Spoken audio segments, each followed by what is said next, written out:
ہے وہاں motor cycle یاد آتی ہے، وہاں موٹر سائیکل۔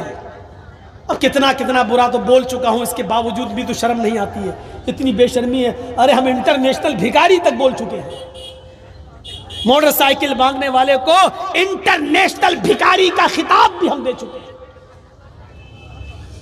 لنگڑا لولا آدمی جو دروازے پہ آ کے بھیک مانگتا، اچھا لگتا 10 روپے 20 روپے دینے میں، چلو بیچارہ کام کرنے کے لائق نہیں، یہ دکان پہ بیٹھتا ہے، کپڑے کی دکان پہ بیٹھتا ہے۔ میرا بیٹا ہے کپڑے کی دکان پہ بیٹھتا ہے، دکان پہ آنے جانے کے لیے موٹر سائیکل دے دو اپنے بیٹے کے نام پہ۔ اللہ کے نام پہ مانگنے والے کو 10 روپے دینے میں اچھا لگتا ہے، اور بولو جو اللہ کے نام پہ مانگے وہ بڑا بھکاری ہے، یا جو اپنے بیٹے کے نام پہ مانگے وہ بڑا بھکاری ہے؟ کعبے کے رب کی قسم کھا کے کہتا ہوں، میں اللہ کی قسم کھا کے کہتا ہوں، ہماری نظر میں 10-20 روپے والا بھکاری اتنا بڑا نہیں ہے۔ اللہ کی قسم یہ انٹرنیشنل بھکاری ہے جو اپنے بیٹے کے نام پہ موٹر سائیکل مانگتا ہے، یہ اس سے بڑا بھکاری ہے۔ تم بھکاری مانو یا نہ مانو، مولانا جرجیس اس کو خطاب دے رہا ہے انٹرنیشنل بھکاری کا۔ مانگو موٹر سائیکل، اور ہمیں ضرور بتا دیا کرنا مولانا صاحب اس لڑکے کی شادی ہوئی تھی، اس نے موٹر سائیکل مانگی تھی، تو میں اس کے منہ پہ کہوں گا اچھا یہی ہے انٹرنیشنل بھکاری؟ اور جب کسی کی موٹر سائیکل پہ میں بیٹھ جاؤں تو مجھے ضرور بتانا مولانا صاحب یہ وہی موٹر سائیکل ہے جو اس نے بھیک میں مانگی تھی، تو میں کہہ دوں گا نہیں مجھے اس پہ نہیں بیٹھنا ہے۔ کیوں؟ ارے تو خود بھکاری ہے تو مجھے کیا بٹھائے گا؟ تیرے پاس تو بٹھانے کے لیے کچھ ہے ہی نہیں، تیری سائیکل پہ چلا جانا گوارا کر لوں گا، لیکن بھیک میں دی ہوئی موٹر سائیکل پہ بیٹھنا گوارا نہیں کروں۔ لیکن معلوم ہونا چاہیے کہ بھیک میں ملی ہے، جہیز میں نہیں بول رہا ہوں، میں بھیک میں۔ جہیز کا لفظ آپ لوگوں نے ایجاد کیا ہے، ہماری نظر میں بھیک ہے، چاہے وہ مولوی مانگے، چاہے جرجیس مانگے، چاہے آپ مانگیں، چاہے جو بھی مانگے۔ مدرسوں کے لیے آپ جلسے کر لیتے ہو، ہر سال جلسے میں اتنا چندہ کر لیتے ہو، میری سمجھ میں نہیں آتا ہے جہیز کے خلاف کمیٹی کیوں نہیں بن پاتی آپ؟ مسجد کی کمیٹی بن جاتی، مدرسے کی کمیٹی بن جاتی، ابھی کوئی لڑکا کوئی لڑکی لے کے بھاگ جائے، پنچایت بیٹھ جائے گی کیا سزا ہونی چاہیے، گاؤں کے سرپنچ بیٹھ جائیں گے کیا سزا ہونی چاہیے، فلاں اچھا لڑکی کو لے کے بھاگا، اب وہ لڑکی کا باپ کہہ رہا میری لڑکی کہیں منہ دکھانے کے لائق نہیں، پنچایت فیصلہ کر رہی ہے، 2 آدمی 5 آدمی ادھر سے بیٹھ گئے، 5 آدمی ادھر، اب پنچایت فیصلہ کر رہی ہے، کیا کر رہی ہے؟ 4-5 لاکھ روپے دے دو، یا دوسرا فیصلہ کیا کر رہی ہے؟ چل اب اپنے لڑکے کی شادی اسی لڑکی سے کر۔ آئے پنچایت میں یہ فیصلے کرنے والوں، تمہارے یہاں جب لڑکا لڑکی لے کے بھاگ جاتا ہے اس کی پنچایت بیٹھ جاتی ہے، تمہارے سماج اور سوسائٹی میں ایک نوجوان لڑکا شراب پی کر راستے میں پڑا رہتا ہے، ماں بہن کی گالیاں بکتا ہے، پنچایت کہاں چلی جاتی ہے؟ اس شرابی کے بارے میں کوئی پنچایت کیوں نہیں بیٹھتی ہے؟ اس شرابی کا سوشل بائیکاٹ کیوں نہیں کیا جاتا ہے؟ وہ شرابی تمہارے معاشرے اور سماج میں کیوں رہتا ہے، کیوں پنپ رہا ہے؟ جو چیز تمہیں پسند آتی ہے تم اس کی پنچایت بٹھا لیتے ہو، اور جو چیز میں تمہاری یہ اولاد خود ملوث ہے اس کی پنچایت نہیں، یعنی جو تمہارے پسند من میں آئے اس کی پنچایت کرو گے، اور جو تمہاری مرضی میں آئے اس کی پنچایت نہیں کرو گے۔ یہ شریعت ہے، کوئی کرانہ مرچینٹ کی دکان نہیں، پرچونی کی دکان نہیں، جو پسند آئے وہ لے لو اور جو پسند نہ آئے اس کو چھوڑ دو۔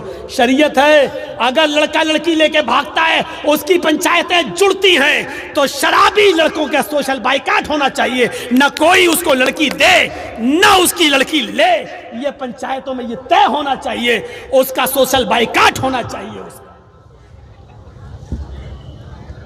ہمارے سماج میں معاشرے میں لوگ نماز نہیں پڑھتے اور اذان ہو رہی ہے اور بے نمازی ہماری آنکھوں کے سامنے ٹہلتے، پنچایت اور گاؤں کے سرپنچ کہاں چلے جاتے ہیں؟ ان کے خلاف میٹنگیں کیوں نہیں ہوتی ہیں؟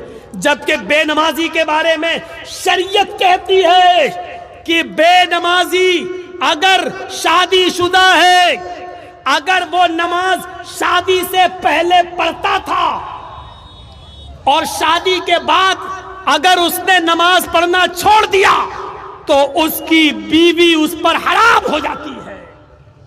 شریعت کہتی ہے کہ یہ نکاح باطل ہو جاتا ہے، وہ طلاق دے یا نہ دے، عورت کسی نمازی عورت کے آدمی کے ساتھ نکاح کر سکتی ہے۔ جہاں شریعت یہ حکم دیتی ہے اس کے لیے کوئی پنچایتیں آپ نہیں بٹھاتے ہو، لڑکا لڑکی لے کے بھاگ جائے تو پنچایتیں بیٹھ رہی ہیں، شرابیوں کے خلاف کوئی پنچایت نہیں بیٹھ رہی ہے، کہاں چلا گیا ہمارا سماج، کہاں چلی گئی ہماری سوسائٹی؟ اپنے عقل کے ناخن لو اور سوچو۔ وہ عورت کہتی ہے، پھر میں بہک گیا، کہتی ہے اللہ کے رسول، اللہ کے نبی نے کیا کہا؟ مہر بتاؤ دینے کے لیے کیا ہے، کیا دو گے مہر؟ کچھ ہے؟ کہنے لگا نہیں میرے پاس کچھ نہیں ہے۔ اللہ کے نبی نے کہا ایک بار اپنے گھر چلے جاؤ اور دیکھ کر آؤ۔ بخاری شریف کا واقعہ، کتاب النکاح، ایک بار گھر جاؤ، اگر کچھ مل جائے تو لے کر آؤ۔ وہ گیا اور واپس آیا، کہتا اللہ کے رسول میں گھر گیا، گھر میں لوگوں سے پوچھا، اپنے گھر والوں سے پوچھا، گھر میں کچھ نہیں ہے، ایسی چیز ہمیں نہیں ملی کہ میں اس کو مہر دے سکوں۔ مہر دینے کے لیے بھی نہیں ہے، گھر میں کچھ ہے نہیں، اور شادی کا سپنا ہم تصور کریں ہمارے یہاں ہو جائے گی؟ اللہ کے نبی نے کہا اچھا ٹھیک ہے کوئی بات نہیں، ایک کام کرو ایک بار اور گھر چلے جاؤ۔ پھر کہا اگر لوہے کی انگوٹھی مل جائے تو وہی لے کے آؤ، جاؤ اسی کو مہر بنا دیں گے، ارے کچھ تو دو اپنی ہونے والی بیوی کو۔ وہ گیا، پھر واپس آیا اور کہتا اللہ کے رسول لوہے کی انگوٹھی بھی نہیں ملی۔ کہا کچھ بھی نہیں ہے؟ کہا اللہ کے رسول صرف اس لنگی کے جو میں پہنے ہوئے ہوں اس کے علاوہ میرے پاس کچھ نہیں ہے۔ رات میں کبھی کبھی جب سردی لگتی ہے تو میرے پاس ایکسٹرا چادر بھی نہیں ہے، اسی لنگی کو کھولتا ہوں اور اپنے اوپر ڈال لیتا ہوں، یہ چادر کا بھی کام کرتی ہے، اور جب گھر سے باہر نکلتا ہوں تو یہ لنگی لپیٹ کے باہر آ جاتا ہوں۔ آپ اگر کہیں تو آدھی لنگی اسی میں سے میں اس کو دے سکتا ہوں۔ تصور کرو اس نکاح پر، قربان جائیے محمد رسول اللہ کی شریعت۔ کیسے راستے نکال رہے ہیں سماج میں بیٹھنے والے پنچایتیوں، تم راستے نہیں نکال پاتے ہو۔ اللہ کے رسول نے کہا جب یہی ایک لنگی ہے تیرے پاس اور کوئی چادر بھی نہیں ہے تو وہ بھی تو پوری لنگی اس کو دے نہیں سکتا، آدھی دے رہا ہے، تو آدھی تیرے کسی کام کی نہیں اور آدھی اس کی بھی کسی کام کی نہیں، یہ لے کے کیا کرے گی جب اس کو بھی کوئی فائدہ نہیں، نہ یہ پہن سکتی نہ تو پہن سکتا، تو لے کے کیا کریں گے اس کو؟ اپنے پاس رکھ۔ تھوڑی دیر بیٹھے، اللہ کے رسول بھی تھوڑی حدیث کا نقشہ دیکھو، بخاری کے الفاظ پر غور کرو، اللہ کے رسول بھی بیٹھ گئے، وہ صحابی بھی تھوڑی دیر بیٹھے رہے۔ جب انہوں نے دیکھ لیا کہ میرے پاس کچھ نہیں ہے مہر، تو یہ سوچ کر اٹھ گئے کہ اب میرا نکاح نہیں ہو سکتا ہے، تو چلنے لگے، کسی سے کچھ نہیں کہا، ان کی آنکھوں میں آنسو آ گئے اور اٹھ کے چلنے لگے۔ اللہ کے نبی نے ان کو جاتے ہوئے دیکھا، گھر کے دروازے سے نکلتے ہوئے دیکھا تو کہا ادھر آؤ۔ وہ پلٹے، کیا بات ہے؟ ادھر آؤ۔ کہاں جا رہے ہو؟ کہ اللہ کے رسول جا رہا ہوں، کچھ کماؤں گا، گھر میں اور بھی لوگ ہیں ان کے لیے محنت مزدوری کروں گا، جب میرے پاس کچھ نہیں ہے تو نکاح نہیں ہو سکتا ہے۔ آپ نے کہا بیٹھو میرے پاس۔ اللہ کے رسول نے کہا اچھا یہ بتاؤ تمہیں کچھ قرآن یاد ہے؟ قرآن کچھ یاد ہے تمہیں؟ اس نے کہا ہاں اے اللہ کے رسول یہ سورت یہ سورت یہ سورت یہ سورت۔ اس نے 4-5 سورتوں کے نام گنائے۔ اللہ کے رسول نے ایک اور سوال کرا، یہ صورتیں تمہیں یاد ہیں؟ کہا ہاں۔ آپ نے پھر ایک سوال کیا، کیا تم اس کو بغیر دیکھے پڑھ سکتے ہو؟ یعنی منہ زبانی یاد ہے، حفظ ہے یہ صورتیں تمہیں؟ اس نے کہا ہاں اے اللہ کے رسول دیکھ کر نہیں بغیر دیکھے پڑھ سکتا ہوں۔ اللہ کے نبی فرماتے ہیں اتنی بڑی دولت تمہارے پاس ہے اور تم کہہ رہے ہو میرے پاس کچھ نہیں ہے، یہ صورتیں تم بغیر دیکھے پڑھ سکتے ہو؟ ہاں۔ فرمایا کیا یہ صورتیں تم اس عورت کو یاد کرا سکتے ہو، اپنی بیوی کو سکھلا سکتے ہو، اس کو یاد کرا سکتے ہو؟ فرمایا ہاں میں یاد کرا دوں گا۔ فرمایا اے عورت تیرے ہونے والے شوہر کے پاس مہر دینے کے لیے کچھ نہیں ہے، لیکن جو صورتیں اس کو یاد ہے وہ تجھے یاد کرا دے گا۔ کیا تو قرآن کی انہی صورتوں کو اپنا مہر ماننے کے لیے تیار ہے؟ کیا اسی مہر پر تو نکاح کر لے گی؟ کہنے لگی اللہ کے رسول جس عورت کے نکاح میں قرآن کی صورتیں مہر بن جائیں اس سے زیادہ پاکیزہ اور بابرکت نکاح کس کا ہو سکتا ہے؟ میں تیار ہوں۔ اللہ کے رسول کھڑے ہوئے اور خطبہ نکاح پڑھایا، خود اس کے ولی بن گئے اور خطبہ نکاح پڑھا کے کہا جاؤ اپنی بیوی کو لے جاؤ، جاؤ اپنی بیوی کو اپنے گھر لے جاؤ۔ میرے بھائیوں نہ بارات کا پتہ چلا نہ موٹر سائیکل کا پتہ چلا، نہ ہلدی ملی گئی، نہ ابٹنا ملا گیا، نہ آتش بازی چھوٹی، نہ لڑکی والوں نے کو کسی نے بلایا کہ آؤ ہماری بیٹی کی شادی ہے۔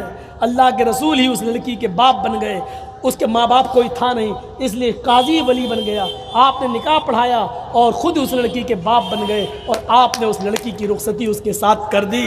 اسلام اس طریقے سے فضول خرچی سے بچا کر راستے نکالتا ہے۔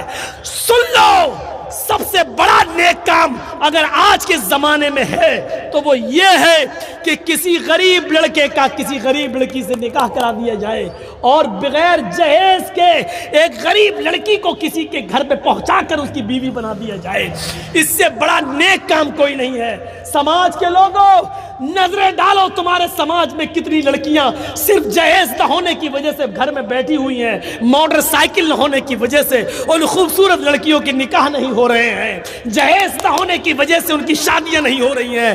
سماج والوں، جس طرح مدرسے چلانے کے لیے اٹھے ہو، مسجدیں بنوانے کے لیے اٹھے ہو، اسی طریقے سے لڑکیوں کا گھر بسانے کے لیے اٹھ جاؤ اور ان کا نکاح کرا کے ایک بہت بڑی ذمہ داری سے آزادی حاصل کرو، ورنہ قیامت کے دن تم اپنے آپ کو کبھی معاف نہیں کرا سکتے۔ یہ تھا نکاح اور یہ تھی شادیاں۔ آج ہماری نوجوان نسل ہائے ہائے ہائے فضول خرچی میں جب بڑھی تو اتنی بڑی، میں آپ کو کیا بتاؤں۔ یہ آج 27 فروری ہے، جب 1 جنوری تھی، 1 جنوری 2 مہینے پہلے پروگرام نہیں چل رہے تھے، کہیں لاک ڈاؤن کا اثر تھا اور میں اپنے شہر میں ہی تھا، اپنے اٹاوا میں۔ 31 دسمبر کو میں کچھ دیر رات تک پڑھتا رہا اور کچھ چیزیں لوگوں نے ہمارے ایک گروپ کے اندر کچھ بھیجی تھی تو میں اس کو پڑھ رہا تھا موبائل پر۔ کیا ہے، میں نے سوشل میڈیا پہ تھوڑی سی نظر ڈالی، آپ یقین مانیے جن لوگوں کے سروں پر NRC اور CAA کی تلوار لٹک رہی ہو، یہ مسلمان اور اس کی نوجوان نسل، غور کیجیے آپ، 31 دسمبر کے رات کے 11:55 کے بعد جو منظر سامنے آتا ہے وہ کہیں اور کا نہیں، میں آپ کو یوپی کا منظر بتلا رہا ہوں، اپنے علاقے کا۔ اور جیسے ہی 12 بجتے ہیں اور 12:10 میں مجھے پتا چل گیا، میں اپنے گھر پہ ہی تھا اور مجھے پتا چل گیا کہ جرجیت صاحب، جس بستی میں آپ رہتے ہو اسی بستی کے اندر جشن منایا گیا 1 جنوری کا رات کے 12 بجے۔ جو تمہاری نصیحتیں سنتے ہیں جمعے کے خطبے میں آگے بیٹھتے ہیں، انہی لوگوں نے ڈانس کیا ہے، ڈانس۔ میں نے پتہ لگانے کی کوشش کی تو میں اس وقت کانپ کے رہ گیا جب پتہ یہ چلا کہ اس میں صرف نوجوان لڑکے ہی نہیں بلکہ 1 جنوری کو رات کے 12 بجے اس سماج میں رہنے والے لڑکوں کے ساتھ ساتھ لڑکیوں نے بھی شراب پی اور پھر ایک دوسرے کے ہاتھ میں ہاتھ دے کر شراب کے نشے میں ڈانس کیا اور ناچا۔ اور یہ سب کرنے والے غیر مسلم نہیں، مسلمان تھے اور ہمارے اپنے تھے۔ کہاں جا رہی ہے ہماری سوسائٹی؟ جس علاقے میں رہ کر 20 سال میں نے خطبے دیے ہو، جس مسجد میں جب میں اٹاوا ہوتا ہوں تو جس مسجد میں میں نماز پڑھاتا ہوں، جمعہ کا خطبہ میں دیتا ہوں، وہ ہندوستان کی سب سے بڑی مسجد ہے۔ جماعت اہل حدیث کے پاس اتنی بڑی مسجد پورے انڈیا میں ابھی تک ہمیں نظر نہیں آئی۔ شاہی مسجد ہے، 600 سال پرانی مسجد، کسی بادشاہ کی بنائی ہوئی۔ اس محلے کا میں رہنے والا، اسی مسجد کے نام پر ہمارے محلے کا نام ہے محلہ شاہی جامع مسجد، اور اس محلے کے اندر پیر پیروں کے نیچے سے زمین سرک گئی جرجیس. 20 سال تیری تقریر اور تیرے خطبے کا یہ رزلٹ نکلا ہے.